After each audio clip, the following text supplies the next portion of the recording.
बच्चों, आज हम पढ़ने जा रहे हैं हमारी हिंदी की पुस्तक बाल राम कथा का पाठ सोने का हिरण। नमस्कार सभी को, हिंदी कला केंद्र में आपका स्वागत है। अगर आप इस चैनल पर नए हैं तो पहले इसको सब्सक्राइब करें व बेल आइकन को दबाना ना भूलें ताकि नए वीडियो का नोटिफिकेशन सबसे पहले आपको मिले। इससे पिछले अध्याय में हमने जाना कि पंचवटी में राम, सीता व लक्ष्मण ने एक सुंदर सी पर्ण कुटिया बनाई और वहीं पर खुशी खुशी रहने लगे। एक दिन उस कुटिया के सामने से एक सोने का हिरण गुजरा, जिसको देखकर सीता उस पर मोहित हो गई और राम को वह सोने का हिरण लाने को कहा। अब आगे। राम को कुटी से निकलते देखकर मायावी हिरण कुलाचे भरने लगा। राम जब सीता के हट करने पर हिरण को पकड़ने के लिए कुटी से बाहर निकले तो मायावी हिरण, कौन था मायावी हिरण? मारीच था, जो हिरण बनकर आया था। तो वह कुलाचे भरने लगा, यानी उछलने लगा। उछल उछल कर उसने राम को बहुत छकाना यानी राम को बहुत थकाया। कभी झाड़ियों में लुकता छिपता भागता, इस तरह वह राम को कुटी से बहुत दूर ले गया। राम जब भी उसे पकड़ने का प्रयास करते, उसको पकड़ने की कोशिश करते, वह भागकर और दूर चला जाता। हिरण चालाक था, वह इतनी दूर कभी नहीं जाता था कि पहुंच से बाहर लगे। यानी हिरण इतना चालाक था कि वह इतना दूर नहीं जाता कि राम को लगे कि अब मैं उसको नहीं पकड़ पाऊंगा, बस थोड़ा सा दूर और चला जाता। जैसे ही राम उसके पास पहुंचते, फिर थोड़ा सा दूर और चला जाता। इस तरह वह राम को बहुत दूर ले गया कुटी से। राम के सारे प्रयास विफल हुए। राम क्या प्रयास कर रहे थे? हिरण को पकड़ने का, तो वो सारे प्रयास उनके असफल हुए। वे हिरण को पकड़ नहीं पाए। उन्होंने उसे जीवित पकड़ने का विचार त्याग दिया, क्योंकि राम उसको जीवित ही पकड़ने वाले थे, लेकिन अब उन्होंने ये विचार त्याग दिया, छोड़ दिया।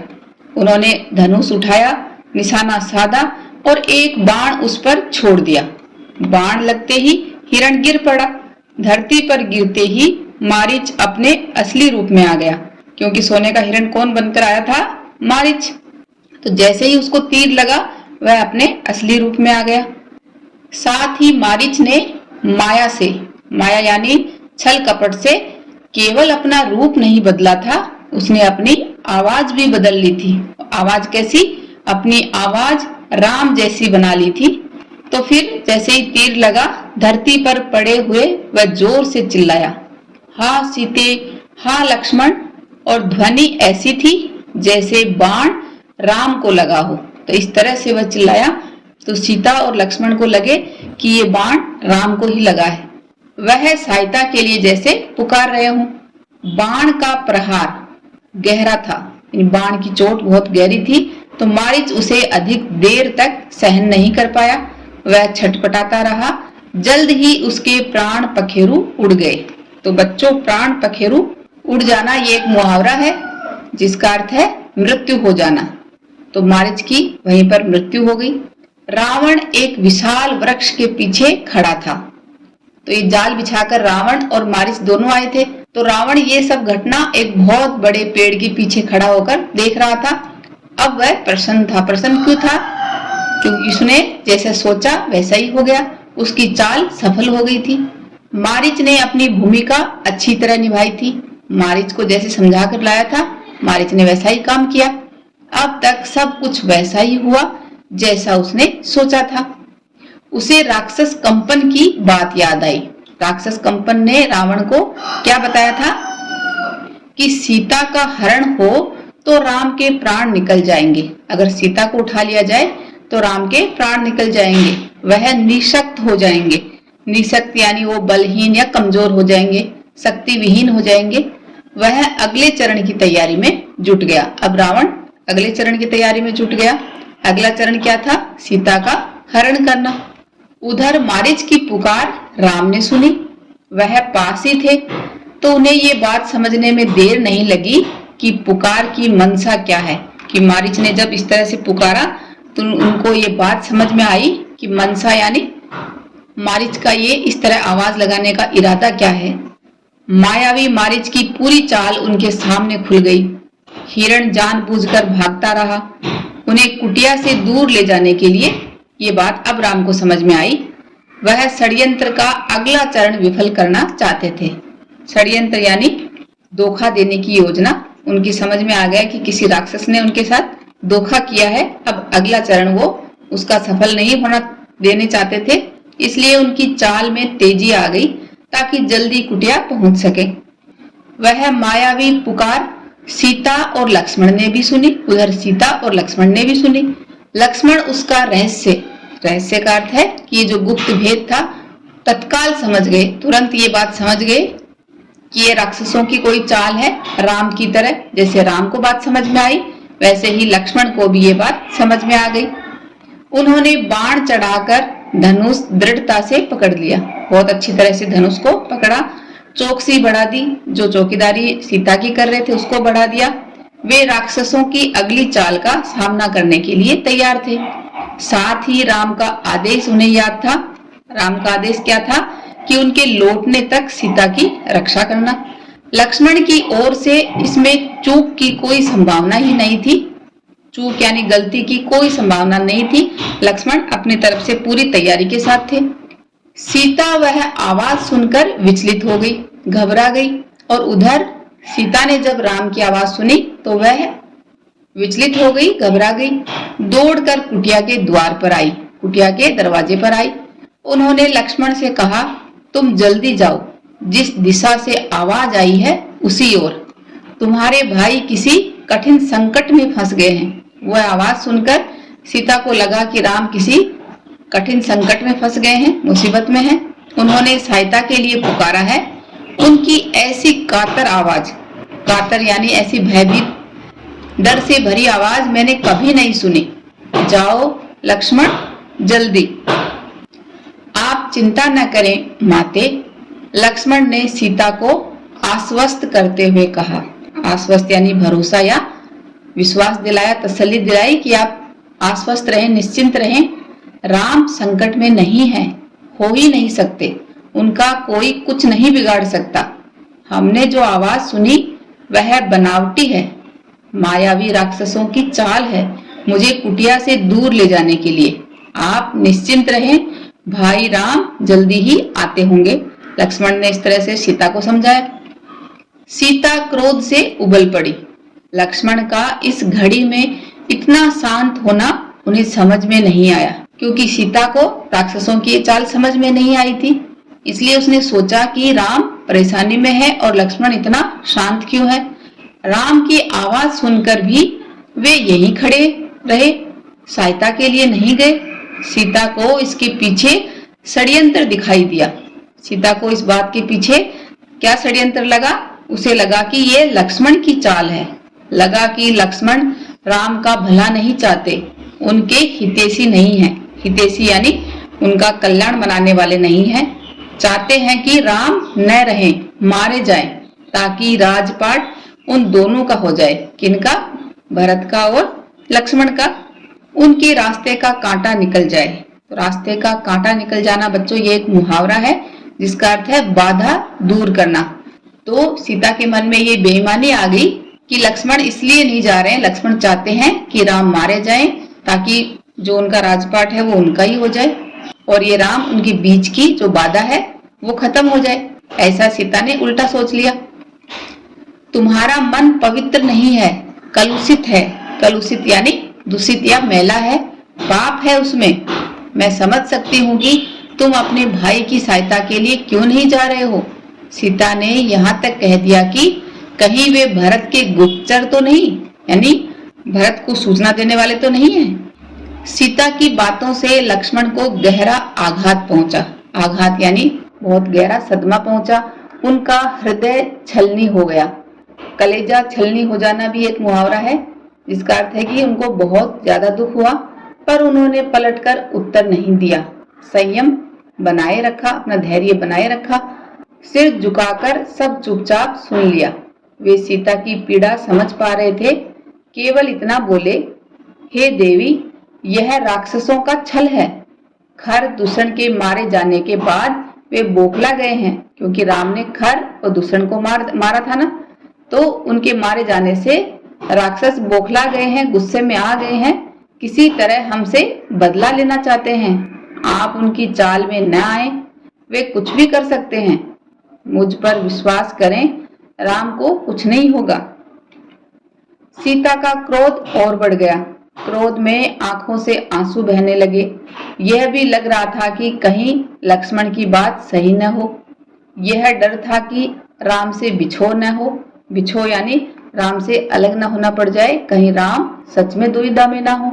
उन्होंने कहा, राम से बिछुड़कर यानी अलग होकर मैं नहीं रह सकती, मैं जान दे दूंगी।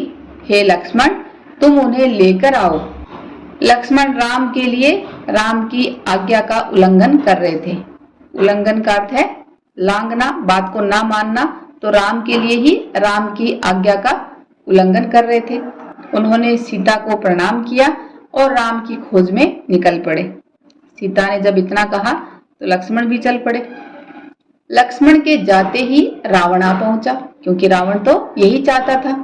तपस्वियों जैसा जटाजूट, जटाजूट यानी तपस्वी जैसे रखते हैं ना, लंबे बाल या अपनी जटा को समेटकर बनाया जाने वाला जूड़ा ऐसा बनाकर, वैसे ही वस्त्र पहन लिए। सीता ने साधु समझकर उसका स्वागत किया। रावण ने सीता के स्वरूप, संस्कार और साहस की प्रशंसा की, सीता की तारीफ करी। उसने सीता का परिचय प्राप्त करने के बाद कहा, सुमुखी, मैं रावण हूँ, राक्षसों का राजा, लंकाधिपति, लंका का राजा। मेरा नाम लेने पर लोग थरथरा उठते हैं यानी डर जाते हैं। लेकिन तुम सुंदरी हो, सबसे अलग हो, तुम्हारे लिए मैं स्वयं चलकर आया हूँ। मेरे साथ चलो, सोने की लंका में रहो मेरी रानी बनकर। सीता क्रोधित हो उठी, कहा, मैं प्राण त्याग दूंगी लेकिन तुम्हारे साथ नहीं जाऊंगी। मैं राम की पत्नी हूँ, वे महाबलशाली हैं, तुम्हें उनकी शक्ति का अनुमान नहीं है। तुम चले जाओ, नहीं तो तुम्हारा सर्वनाश हो जाएगा। सर्वनाश यानी तुम्हारा अंत हो जाएगा, तबाही मच जाएगी। रावण ने सीता की बात अनसुनी कर दी, यानी रावण ने सीता की कोई बात नहीं सुनी और उन्हें खींचकर रथ में बैठा लिया। सीता प्रयास करती रही, सीता अपने आप को छुड़ाने के लिए कोशिश करती रही, पर रावण के चंगुल से मुक्त नहीं हो सकी। स्वयं को असहाय पाकर वे विलाप करने लगी। असहाय यानी जब उनको लगा कि उनका कोई साथी नहीं है, कोई सहायता करने वाला नहीं है, तब वे विलाप करने लगी, यानी बिलख बिलख कर रोने लगी। हाँ राम, हाँ लक्ष्मण पुकारती रही। रावण का रथ लंका की ओर उड़ चला। मार्ग में वे पशुओं, पक्षियों, पर्वतों, नदियों से कहती जा रही थीं कि कोई उनके राम को बता दे। रावण ने उनका हरण कर लिया है, रावण ने उसको उठा लिया है। गिद्धराज जटायु ने सीता का विलाप सुना। गिद्धराज जटायु, जब ये लोग जंगल में आए थे तब राम, लक्ष्मण और सीता को मिले थे ना, तब उन्होंने बताया था कि मैं आपके पिताजी का दोस्त हूँ और जरूरत पड़ने पर आपकी सहायता करूंगा। तो जब उन्होंने सीता का विलाप, सीता का रोना धोना सुना, तब उसने ऊंची उड़ान भरी, रावण के रथ पर हमला कर दिया। वृद्ध यानी बूढ़े गिद्धराज ने रथ क्षत विक्षत कर दिया। क्षत विक्षत कर देना यानी रथ को तोड़ फोड़ दिया, रावण को घायल कर डाला। क्रोध में रावण ने जटायु के पंख काट दिए। जटायु अब उड़ नहीं सकता था, वह सीधे धरती पर आ गिरा। रावण का रथ टूट गया था, उड़ान नहीं भर सकता था, तो उसने तत्काल सीता को अपनी बाहों में दबाया और दक्षिण दिशा की ओर उड़ने लगा। सीता को लगा कि अब संभवतः यानी बिना किसी संदेह के उनको लगा कि अब कोई उनकी सहायता नहीं कर पाएगा, इसलिए उनका बचाव केवल एक ही था। क्या था? कि राम को किसी तरह समाचार मिल जाए। तब उन्होंने अपने आभूषण यानी अपने जो गहने थे उतार कर फेंकना प्रारंभ कर दिया। आभूषण वानरों ने उठा लिए। तो सीता जी ने जो आभूषण फेंके वो किसने उठाए? वानरों ने। वानरों यानी बंदरों ने उठा लिए। उन्हें आशा थी कि वानरों के पास ये आभूषण देखकर राम समझ जाएंगे, उन्हें पता चल जाएगा कि सीता किस मार्ग से गई है। रावण ने सीता को आभूषण फेंकने से नहीं रोका, क्योंकि उसे लगा कि सीता शोक में ऐसा कर रही है। सीता या शोक यानी दुख में ऐसा कर रही है। रावण ने सोचा नहीं ये बात। कुछ ही समय में रावण लंका पहुंच गया। वह अपने धन वैभव यानी जो धन दौलत, उसका जो ऐश्वर्य था, उससे सीता को प्रभावित करना चाहता था। उन्हें लेकर वह सीधा अपने अंतःपुर में गया, अपने महल में गया। राक्षसियों को सीता की निगरानी करते रहने को कहा और बाहर निकल गया। थोड़ी देर में वह फिर लौटा। सीता को घूरते हुए उसने कहा, सुंदरी, मैं तुम्हें 1 वर्ष का समय देता हूँ। निर्णय तुम्हें करना है। मेरी रानी बनकर लंका में राज करोगी या विलाप करते हुए जीवन बिताओगी, यानी इस दुख में जीवन बिताओगी या मेरी रानी बनकर लंका पर राज करोगी। ये निर्णय तुम्हारा ही है और इसके लिए तुम्हें मैं 1 वर्ष का समय देता हूँ। सीता बार बार रावण को धिक्कारती रही, राम का गुणगान करती रही। गुणगान का अर्थ है किसी की अच्छाइयों या गुणों का वर्णन करना। तो सीता लगातार राम की बड़ाई करती रही। रावण को क्रोध आ गया। तुम्हारा राम यहाँ कभी नहीं पहुंच सकता, तुम्हें कोई नहीं बचा सकता। तुम्हारी रक्षा केवल मैं कर सकता हूँ। मुझे स्वीकार करो और लंका में सुख से रहो। पापी रावण, राम तुझे अपनी दृष्टि से जलाकर राख कर सकते हैं। उनकी शक्ति देवता भी स्वीकार करते हैं। मैं उस राम की पत्नी हूँ जिसके तेज और पराक्रम के आगे कोई नहीं ठहर सकता। तेरा सारा वैभव मेरे लिए अर्थहीन है, यानी तुम्हारा जो ये धन दौलत है वो सब मेरे लिए निरर्थक है। इसका कोई मोल नहीं है मेरे सामने। तूने पाप किया है। राम के हाथों तेरा अंत निश्चित है, यानी राम के हाथों तेरी मृत्यु होना निश्चित है। राम की इतनी प्रशंसा सुनकर रावण कुछ चिंतित हो गया। रावण को कुछ चिंता हो गई।